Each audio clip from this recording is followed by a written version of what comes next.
right, hello everyone. Thank you so much for joining us today. My name is Kim Rudell with Wills and Wellness Estate Planning. What we're going to be talking about today is estate planning. How we're going to explain the estate plan and the documents that are involved with that are through life events. We all know that life events are going to happen, right? We can't really control that, but what we can control is what it looks like for our family if these life events happen. So we're going to walk through a fictional family's life and talk about what if one of these life events happens and they do not have a estate plan in place. What does that look like for their family? Their family can be left pretty vulnerable. And then conversely, we're going to talk about what if that same life event happened in this family, but they did have an estate plan in place. This can help protect your loved ones in the event of one of those kind of situations. So we're going to walk through the family's life, meet the Peace family. Here we have Patrick and Polly. Alex and Rose are their children together. And Polly also has another son named Henry with her ex-husband, Michael. Michael and Polly were college sweethearts. He was kind of a wild, fun, crazy fraternity boy, which was very fun in college, but he never quite settled down. And so after they had a child, Polly thought, maybe this isn't the best structure for a minor child, so they got divorced. And the judge sided with Polly and awarded custody of Henry to her. So Henry has basically been raised by Polly and Patrick. Michael, his dad, kind of just bounces in and out whenever it's convenient for him. The other thing that Polly got out of the divorce from Michael is this beautiful cabin up in Wyoming. It was kind of a family retreat, and that was one of the assets she got when they got divorced. We also have fur babies. They're very important members of our family as well. So we'll kind of talk about how we can actually incorporate our fur babies into our estate plans as well. We have kind of just a typical family and a financial structure. Polly and Patrick have, just your run-of-the-mill job. She works at the elementary school. He's a general contractor, does kind of handyman, GC type of stuff. They have a joint bank account that they use jointly. They each have their own individual bank accounts. They have retirement accounts that they actively contribute to. They each have life insurance. They feel like that's important, having minor children, to have a life insurance policy. They own this lovely yellow home jointly as joint tenants together. So just kind of your typical structure. Enter the train wreck. Now, here's my disclaimer here. I realize that it would be very, very, very unlikely, if not impossible, for all of these events to happen in one family. It's just kind of an illustrative tool that we're going to use to explain the estate plan and what events might arise and what documents might help if those events arise. So life event number one, Michael, the crazy ex-husband, is turning 40. He decides he wants to do something really fun for his birthday party, so he wants to go skydiving. However, Michael forgot one very important thing, his parachute. Michael jumps right out of a perfectly nice airplane without a parachute, and it is adios, Michael. Now let's just say that Michael actually did one responsible thing in his life. He realizes he lives a risky lifestyle, he drives a motorcycle, he likes to go hang gliding, he likes to jump out of airplanes without parachutes, and so he took out a $1 million life insurance policy on his life.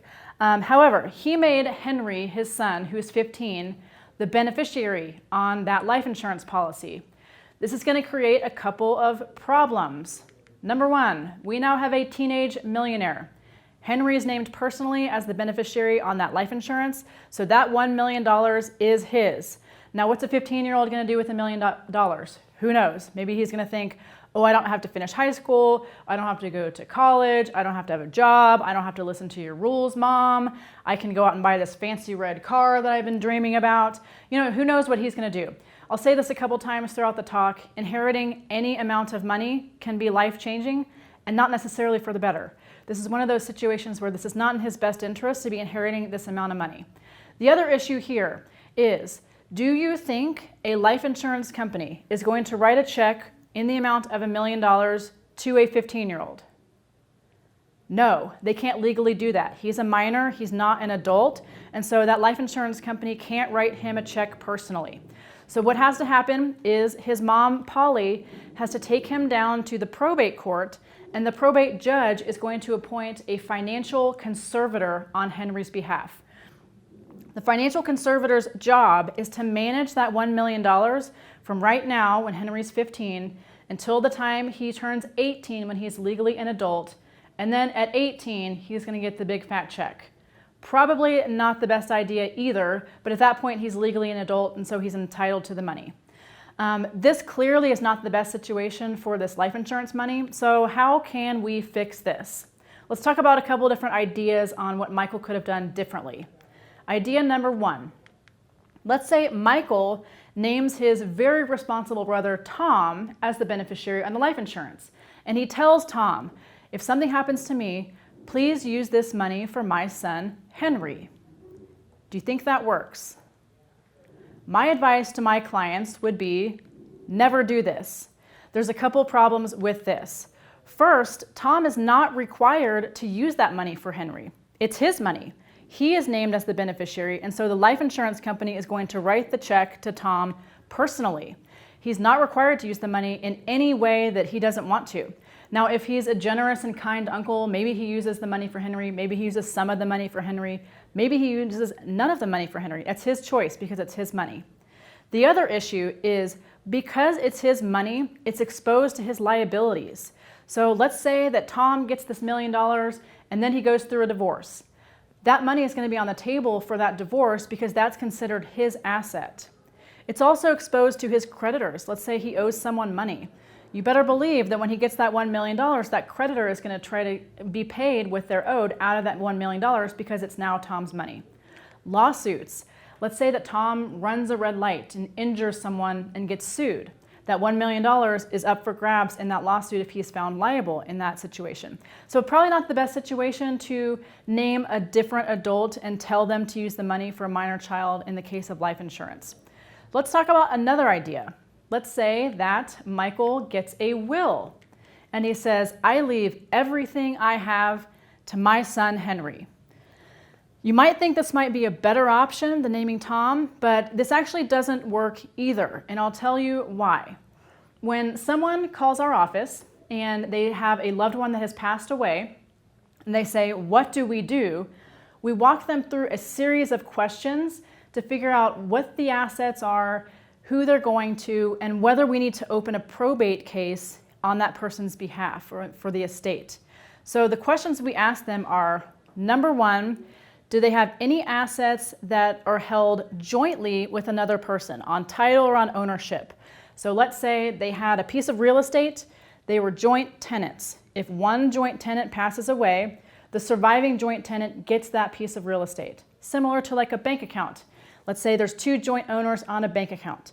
If one joint owner passes away, the surviving owner gets the bank account because they're an owner. So everyone kind of knows how that works. That's pretty clear. The next question we ask them is, did they have any assets that have beneficiary designations on them? If they do, then the beneficiary is going to get that asset. So let's say you have your retirement account. You have your spouse or your mom or whoever you want as the beneficiary on that account.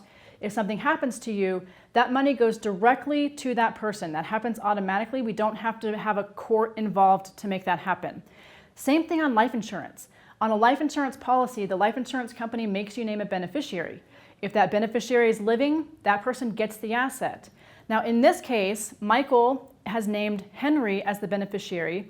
Henry is living. Although he's 15, he can't personally manage the money until he turns 18, but he's legally entitled to that money. So he gets that money, even though it's going to be within a conservatorship. The next thing we ask is there anything else that didn't have a joint owner on title or didn't have a beneficiary designation on it? That's what we call, quote, the estate. That is the only stuff that is governed by a will. So you can see here, if there's a beneficiary designation on an asset like a life insurance policy, the will does not control that. That happens above the will. So you can see in this blue arrow, it says will or no plan. If someone passes away and they have assets that don't have another title or ownership, they have a beneficiary designation, and they don't have a will for the rest of their estate, that's going to end up in the probate court, and there's a statute that outlines how to distribute the remainder of their assets. So you can see that this says probate court. Anything that is governed by the will, or again, if you have no plan and we have an estate left over after those first two boxes, is in the probate court. And I'll talk about a way to use a different document and an alternative to a will in a few minutes.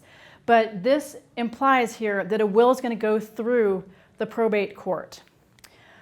All right, so I have a lesson for you. If you take nothing away from this talk other than this, this would be a big one. Even if you have a will, ownership and beneficiaries on assets are going to supersede that. Those things go first, then everything else that's left over, that's what's governed by a will.